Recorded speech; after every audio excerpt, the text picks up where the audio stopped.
We've got 10 NBA players that are likely to be traded this offseason that you need to know about because they could be traded to your favorite team. That's coming up next on The Big Lead.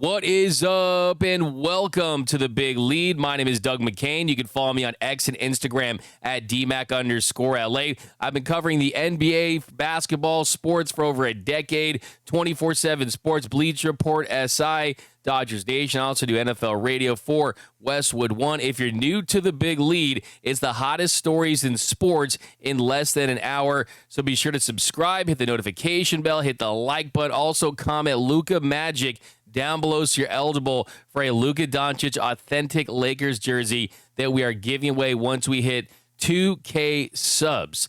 But it's going to be potentially, most likely, because it always kind of feels like it is, a wild NBA offseason. And there are some franchise-altering moves that could be made with some of the best players in the game potentially on the move. And we've got our countdown on this list. We're going to do 10 of them, and we're going to save the best for last. We're going to start at the bottom.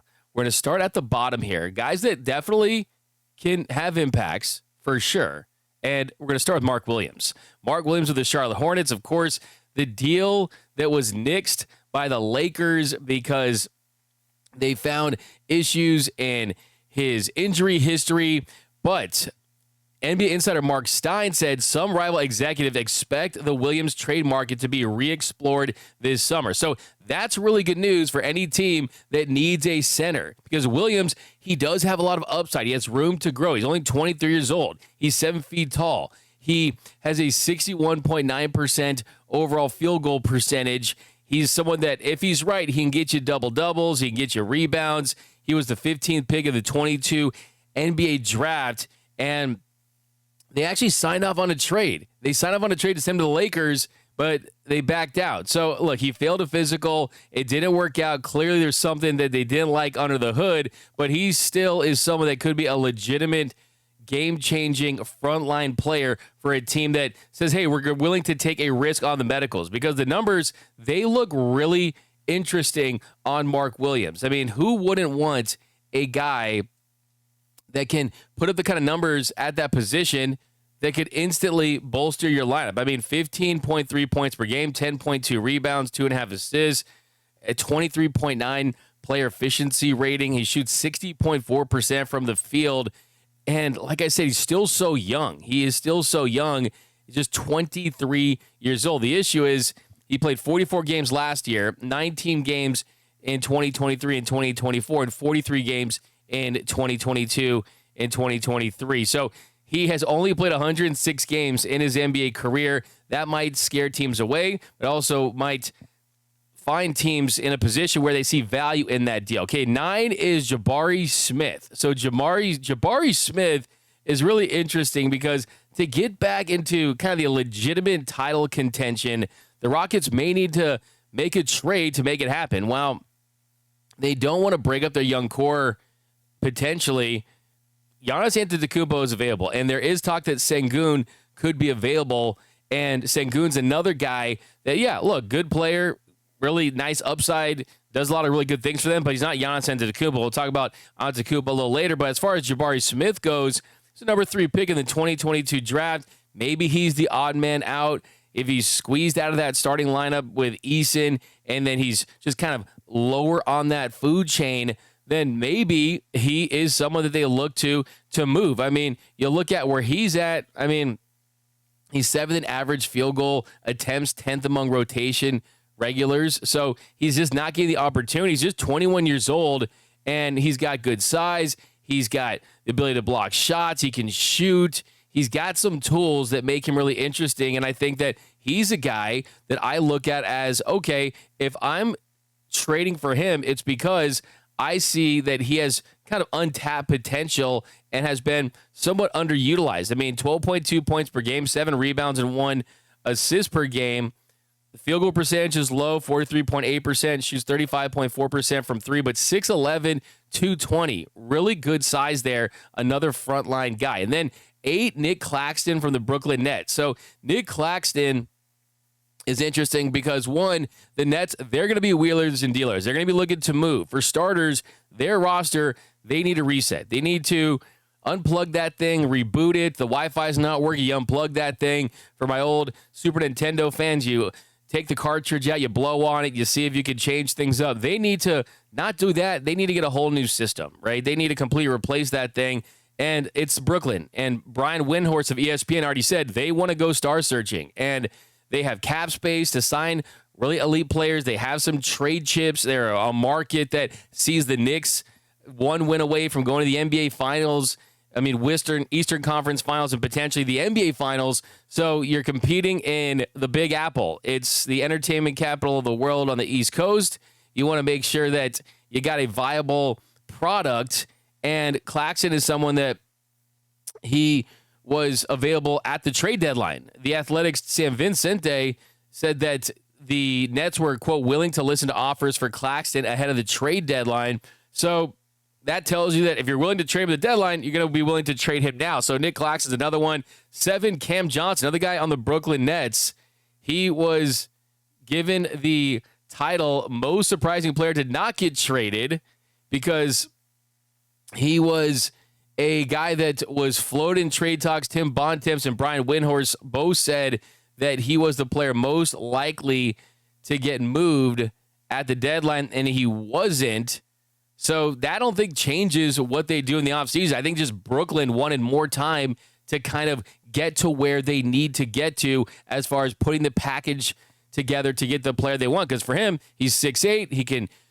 He's a marksman when he's right. He's a sharp shooter, and he's someone that the defense kind of has to account for. I mean, you could shoot like that, then you're definitely going to be attractive to teams out there. And I think that kind of one of the things for some of these guys that are being moved potentially is more young guys. And Cam Johnson, I mean, this is a guy that is still prime adjacent, right?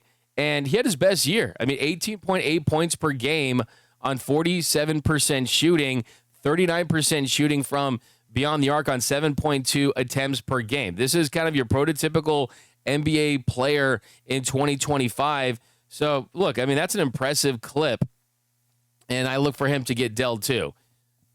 That could definitely be a game changer. And then, how about LaMelo Ball? Does LaMelo Ball get moved? Because there was a report during the season from Hoop Hype's Michael Scotto that said several executives will be monitoring LaMelo Ball this summer. And Ball's interesting because you just don't know what his value is, right? On one hand, he's a big-time star on social media. He's got a lot of fans as far as young fans, too. He's got recognition to his Ball name. He's an all-star. And the other thing, too, is, I mean, he's extremely high usage and inefficient. And he hasn't won a lot in his career, and he's had some health issues, too. And he also has a big 5-year, $203.9 million option-free contract. So I think that there's some teams that might talk themselves into LaMelo Ball and say, hey, what does it look like to have that kind of scoring ability surrounded by better talent and better coaching? And some teams might say, okay, is this just a guy that puts up big numbers on a bad team? I think that somewhere in between that, you might see a franchise kind of jump in there. I mean, I like his size, of course, 6'7", and he's just 23 years old. He could be an established star, or is he an ascending star? That's the big question I have. Is this the peak version of LaMelo Ball, or do you get a smarter version, a more efficient version, a one that still has room to grow? I actually covered LaMelo Ball when I was at 24/7 Sports, and I was looking down, and he was like right up here shooting at Pauley Pavilion when I was covering Alonzo. So things have changed for him in a big way. But now let's get to the top 5. Top 5 trade candidates this offseason.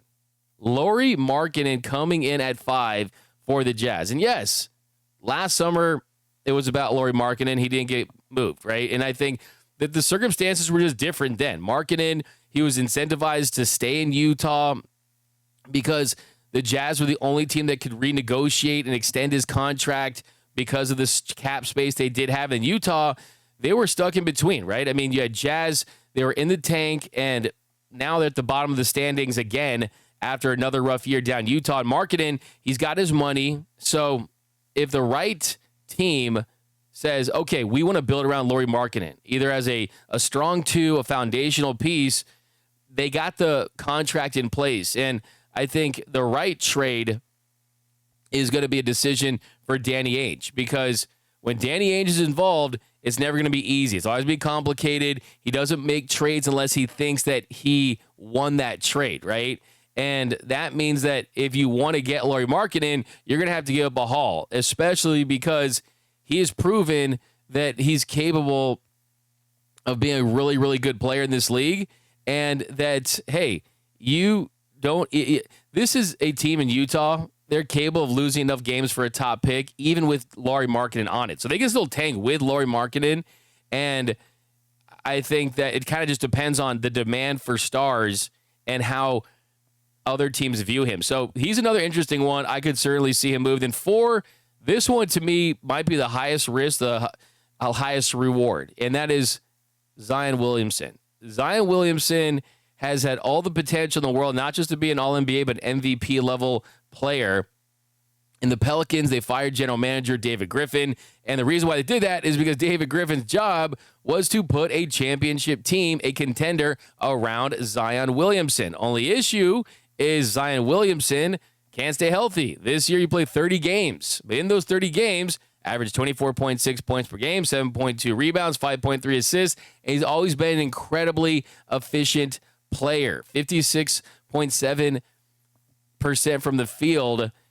He's just always been efficient. And that is just what's so enticing. The thing about Zion, too, is he was supposed to be the face of the league. He was supposed to take over. He's still just 24, 25 years old. So he's still, if he can figure things out, can help a franchise. He's got the name. He's got the notoriety. But there are rumblings down in New Orleans that the ownership would prefer to trade him, and that new Joe Dumars-led regime there, Joe Dumars took over. He could try to build a team around him, but there is also some talk down there that Joe Dumars wants to see if he can get to Zion Williamson. And hopefully, I think that's what that means is stay off the food, right? Get in better shape. Put yourself in a position to stay healthy. But this is the boomer bust trade of the offseason. I mean, he's, like I said, all NBA, MVP level talent.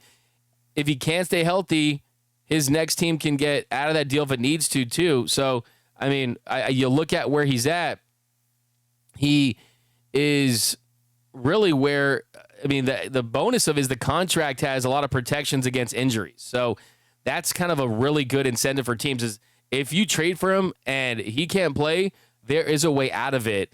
I think that if there's a general manager out there that can't get Giannis but wants to make a move that could make their team instantly a contender if this works out, it's Zion Williamson. Like I said, the best thing for that team is how they there are some provisions in that contract that kind of lets you out of it if he does not stay healthy. And then there's Trae Young. So Trae Young's interesting because there was some talk that the Hawks had sniffed around on a Trae Young trade last year, and they ended up moving DeJounte Murray because he's not the easiest guy to move because all of his success is predicated with him having the ball in his hands. So if you have a star that's ball dominant, you're not going to bring it to Trae Young because he doesn't play off ball. So basically, if you trade for Trae Young, you have to give him the keys to your organization. And a lot of teams that have established stars, you don't really want to do that, right? I mean, the Spurs, before they traded for De'Aaron Fox, maybe that makes some sense, right? Things like that. But the truth is, I mean, he's a high usage rate player too. I think when you look at his contract, that makes interesting sense too, is he's probably not going to get the Supermax because he's not a likely All-NBA candidate. So the Hawks, they're going to have to decide what kind of extension they would want to do if they want to bring him back, if anything. And if he declines what they offer or simply just decide they don't want to pay him, that means they're probably going to trade him. So kind of the big thing is, like I said, he doesn't defend. He's kind of just a straight scorer with the ball in his hands. And I think that kind of limits the amount of teams that would want to trade for him. I think there's only a couple of teams around leagues that would kind of make sense for a Trae Young. I mean, like the Brooklyn Nets, for example. I think if Brooklyn wanted just a star, I mean, we saw how he plays in New York. I mean, he's a good player, there's no doubt about it. And he's been just a high volume type of guy. For me, if I'm building a championship team, Trae Young is not on it, though. I'm not a Trae Young guy. I mean, 24.2 points per game, 11.6 assists, looks good, highly inefficient. 41.1% from the field, 34% from threes, 18.3 PR. I actually think that he's probably one of the most overrated stars in the game just because of how flashy he plays, but that's just me. And then Kevin Durant coming in at number 2. So this is essentially a lock at this point, just for the simple fact that the Suns, they're looking for a retool with Devin Booker as the new son to their universe, so to speak. And also because they tried to deal Kevin Durant at the deadline to the Warriors, but that deal did not get done. He turned down that deal. He rejected it because he didn't want to go back and play with the Warriors. So he's going to be a major piece. I mean, could he go to the Rockets?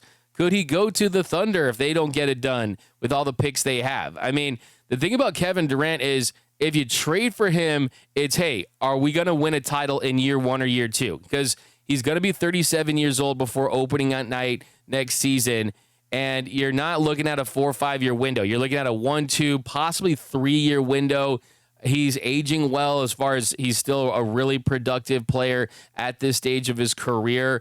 I mean, I think if I'm an Eastern Conference team, that's someone I'd look at. I mean, the Miami Heat, to me, makes sense for a Kevin Durant type. I mean, someone that can go out in the East, feast in the East, less competition, and you're still getting a guy that gives you 26.6 points per game, 6 rebounds, 4.2 dimes on 52.7% shooting, and 43% from 3. KD can still ball. I think he's one of the most underrated superstars in NBA history, and I think part of that has to do with the fact that he's moved and played for so many teams, and he's not beloved by one organization. He's kind of the NBA's vagabond, but 43% shooting on 6 attempts per game, KD could be a major difference maker for sure. I would go after him on the Miami Heat. And then the number 1 player that could be traded this offseason that would change the landscape, of